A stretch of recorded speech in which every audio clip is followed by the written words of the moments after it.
मान भाई सारी टीमों ने तकरीबन जो अपने प्लेयर्स का नंबर्स हैं वो वर्ल्ड कप के बिल्कुल करीब पहुंच चुके हैं और वो हर एक को पता है। लेकिन हमारी टीम में हम देखा जाए तो बाबर आजम भी अब दोबारा से उनका जो पिछली सीरीज में नहीं थे, आप वन डाउन खेल रहे थे, तो क्या आप वन डाउन खेलेंगे या बाबर आजम खेलेंगे? क्या हमारी स्ट्रेटेजी है कि दो प्लेयर्स लाइक आपको और बाबर आजम को एक जैसे प्लेयर समझा जाता है, तो क्या होगा हमारा जो बैटिंग प्लान है? और दूसरा ये कि श्रीलंका में पाकिस्तान का T20 में खासकर रिकॉर्ड बेहतर नहीं है, तो क्या कहें? सर पहले तो कोई भी प्लेयर एक जैसा नहीं है सर, हर प्लेयर का अपना अपना रोल है और अपने अपनी खेलने का तरीका है। मेरा अलग है, बाबर का अलग है, और मेरे ख्याल से सिर्फ जो टीम के ओपनर्स होते हैं उनका ही नंबर जो होता है वो सेट होता है। बाकी तो जो सिचुएशन आपको गिवन डे पे आती है उस तरह अपने यूज़ करने होते हैं अपने प्लेयर। सम टाइम आपको लेफ्ट हैंडर को पहले भेजना पड़ता है या सम टाइम आपको पावर हिटर को पहले भेजना पड़ जाता है, क्योंकि जो मुझे लगता है T20 में ओपनर्स के अलावा आपको आइडिया ही नहीं है कि आपको कौन सी सिचुएशन मिलने वाली है। सम टाइम आपके ओपनर 10 ओवर खेल जाते हैं तो उसके बाद तो फिर जाहिर बात है आपको दूसरे प्लेयर्स को देखना पड़ता है जो पावर हिटर्स हैं। तो मेरे ख्याल से नंबर्स मैटर नहीं करते, हाँ रोल्स आपको पता होना चाहिए, और वो रोल्स हम सबको पता है कि हमें क्या क्या रोल मिलेंगे और क्या रोल्स हैं हमारे। आकिब, मेरा आपसे क्वेश्चन ये है कि यूँ महसूस हुआ है कि जैसे आप लोगों ने वर्ल्ड कप की टीम बनाने के लिए ना काफ़ी सोच विचार किया है। अभी देखें ना, 31 की लास्ट डेट थी और श्रीलंका से जब खिलाड़ी खेले हैं आपने मिच्योर उनमें देख लिया था किस खिलाड़ी को रखना है किसको नहीं रखना। इसके बाद होम सीरीज़ हमारी आ रही थी इसकी ऑस्ट्रेलिया के ख़िलाफ़, तो लग रहा है कि या तो आप होम सीरीज़ का एडवांटेज लेके टीम अनाउंस कर देते या श्रीलंका से जैसे ही आप वापस आए थे तो टीम अनाउंस कर देते ताकि खिलाड़ी बआसानी अपनी समझ पाते कि मैं टीम में हूँ कि नहीं। दूसरा ये है कि आपने सीनियर खिलाड़ी जो हैं उनको सलमान जूनियर है, उनकी कप्तानी में आप उनको शामिल कर रहे हैं। आपको पता पाकिस्तान टीम का कल्चर क्या है जिसका शिकार 12 बार आप भी हुए हैं, तो क्या आप समझते हैं कि ये अंडरस्टैंडिंग रहेगी बाबर की और सलमान की?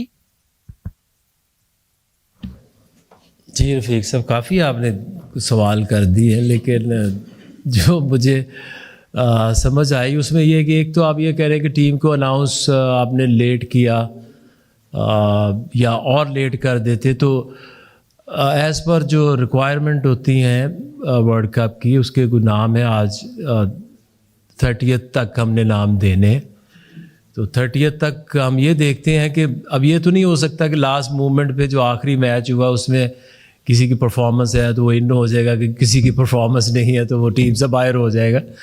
और ये वही टीम है, अगर आप देखें तो पिछले जो हुई हैं वो उसकी कंटिन्यूटी ऐसे नहीं है कि कोई वर्ल्ड कप के लिए कि हमको बहुत स्पेशल कोई डिफरेंट टीम बना रहे हैं।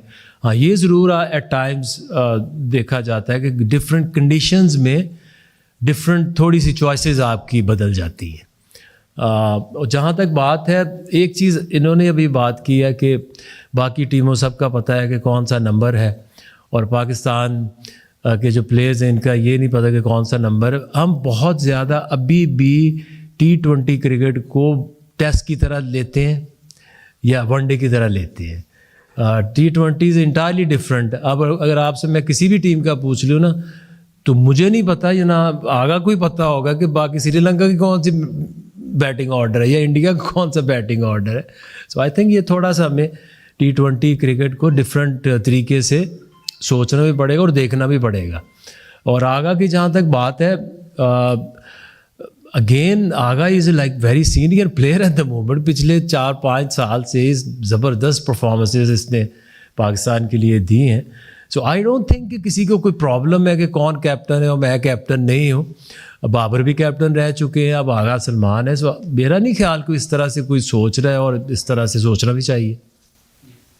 सलमान, लास्ट मैच में हमने देखा कि श्रीलंका के ख़िलाफ़ आपके अंदर एक AB डिविलियर आया हुआ था, जो फैंस कह रहे थे कि अचानक पता नहीं क्या हुआ। उसकी वजह बता दें क्या हुआ, आपकी गेम एकदम इन्हांस हो गई।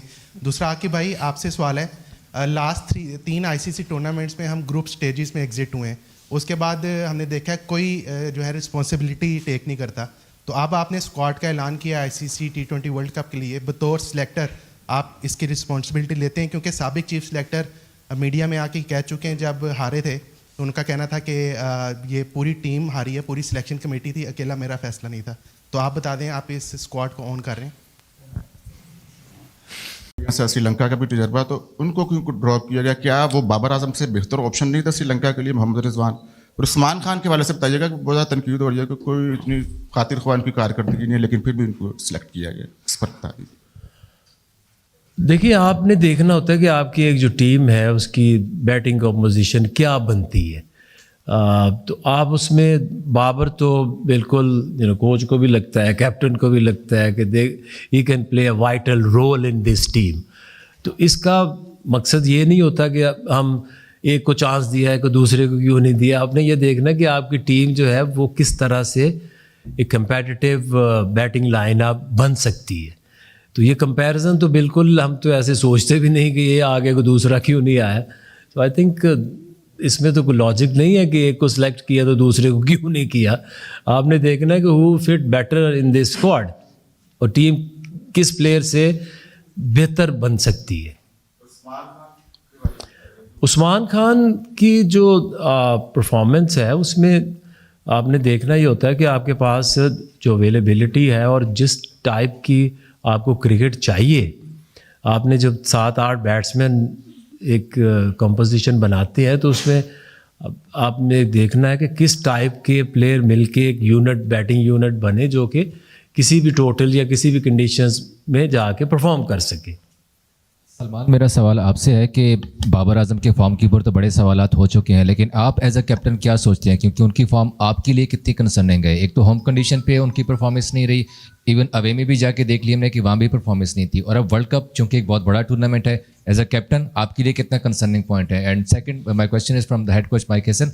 Mic, we are going with the most inexperienced guy Khawaja Nafay as an wicket keeper batter, while the other hand Usman Khan is also not performing up to the mark. Do you think that it's a pretty good option for Pakistan?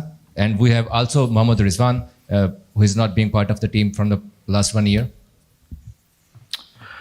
Look, firstly, I'll answer your part about Usman Khan. You've said he's underachieved.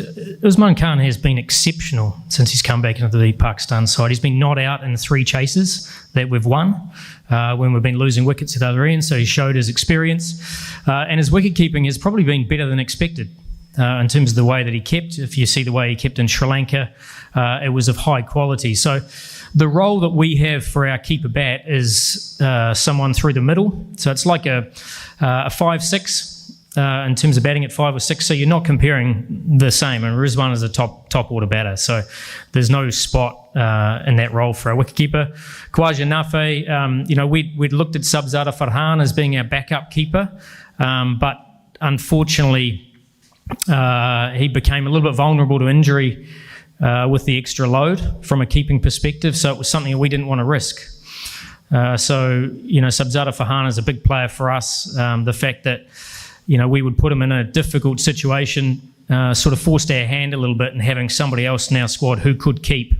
And that's where Khawaja Nafe came in as a power player through the middle and an option to keep if required. So very, very comfortable with the 2 keeping options we have. And Usman Khan has been, he's done a tough role. I mean, he's not going to get large scores in the role that he's batting. But the thing that I do ask is that they see the side through to victory. And he's done that on 3 occasions since he's been back. Babar Asia Cup के बाद से आया, मुझे लगता है एक match में शायद वो मैन ऑफ द मैच भी हुए थे साउथ अफ्रीका के खिलाफ, और वो 1-1 उस time series on the line थी तीसरी गेम में, और एक मैच में जिम्बाब्वे के खिलाफ 70 आउट भी किए थे।